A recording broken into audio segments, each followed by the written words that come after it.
Robert Spencer here for Jihad Watch, a program of the David Horowitz Freedom Center and for the Center for Security Policy, with the truth about the cynical and deceptive report on Islamophobia recently issued by the Hamas-linked Council on American Islamic Relations, CAIR. The new report was CAIR's response to the Orlando massacre perpetrated by a Muslim who declared his allegiance to the Islamic State, or ISIS.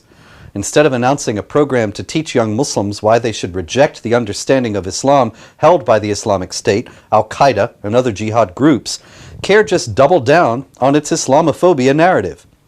The whole Islamophobia enterprise is designed to intimidate people into thinking that there's something wrong with opposing jihad terror, and this new report is no different. A few seconds of thought would expose the deceptiveness of it to anyone, but Hamas-linked CAIR is banking on the fact that most people, especially on the left, but not limited to it, will not give the report even that much thought, but will just take it at face value, anxious to avoid being stigmatized themselves with the Islamophobe label. For those who are willing to consider the facts, however, here are some of the problems with the new report. First is that according to an NBC report on CAIR's latest Islamophobia salvo, 33 Islamophobic groups had access to $205 million between 2008 and 2013 to spread fear and hatred of Muslims. Now, what the NBC report doesn't tell you, and certainly what CAIR doesn't tell you, are these groups part of one umbrella organization? No. Are they collaborators? Some are and some aren't. Do they share funding? No. So $205 million, if that figure is even accurate, and it probably isn't, over 6 years, spread out among 33 different and quite disparate organizations.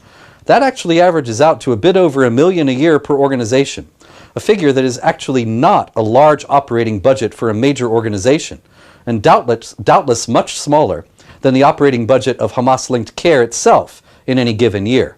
And for the record, my organization Jihad Watch has never had anything close to $1 million in any given year. Second, these organizations are supposedly dedicated to spreading fear and hatred of Muslims. Now, that's not my objective, and I would venture to say that it is not the objective of any of the other people or organizations mentioned in Hamas-linked CAIR's report. CAIR's entire premise is false, that to call attention to jihad terror activity and to call for effective lawful responses to it is tantamount to spreading fear and hatred of Muslims. Hamas-linked CAIR and its allies have spread this big lie so insistently for so many years that it has entered the American mainstream. But that doesn't make it any more true than it was when they first advanced it. If CAIR had ever provided even one example of a foe of jihad terror who was simultaneously not an Islamophobe in their eyes, this charge might have more credibility. But they never have. In reality, as far as Hamas-linked CAIR is concerned, any opposition to jihad terror, any opposition to it at all, is Islamophobic and spreading fear and hatred of Muslims. Now, this Islamophobia report also claims that attacks on mosques have increased, with 78 recorded incidents in 2015.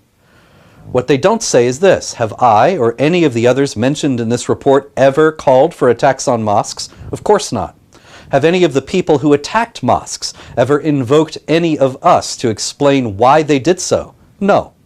Have Muslims faked hate attacks on mosques? Yes, on many occasions. So which is more likely? That any actual attack on a mosque by a non-Muslim vigilante idiot was provoked by our reporting about jihad terror, or was it more likely that it was provoked by jihad terror itself, against which the mosques in the U.S. have not acted in any strong fashion?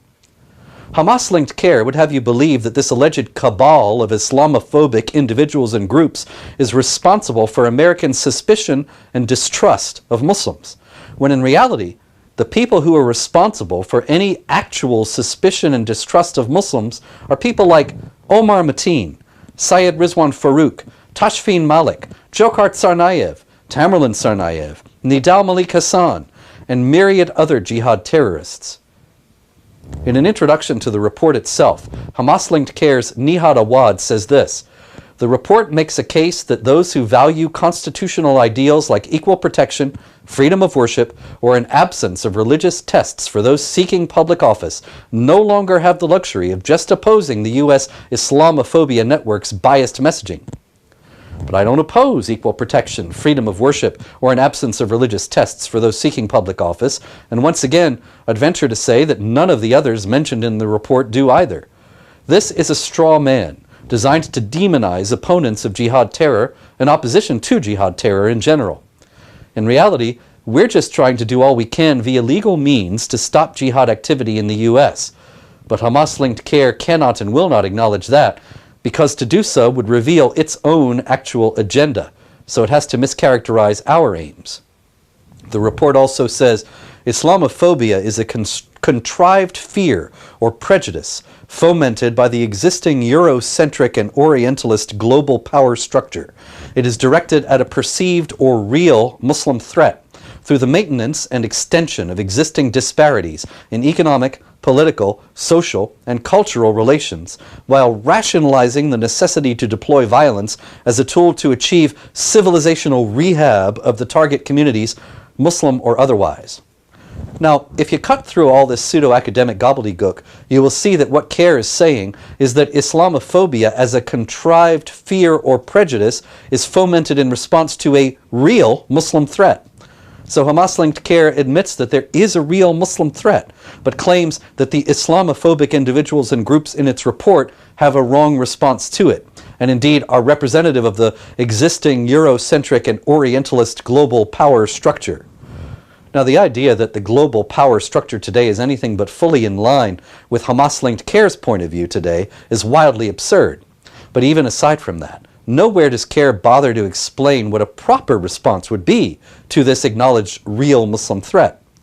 Apparently, it would be nothing more or less than to surrender to it, since this Islamophobia report is designed to defame and discredit those who are standing against it, thereby clearing the field so that the jihad can advance unimpeded and unopposed.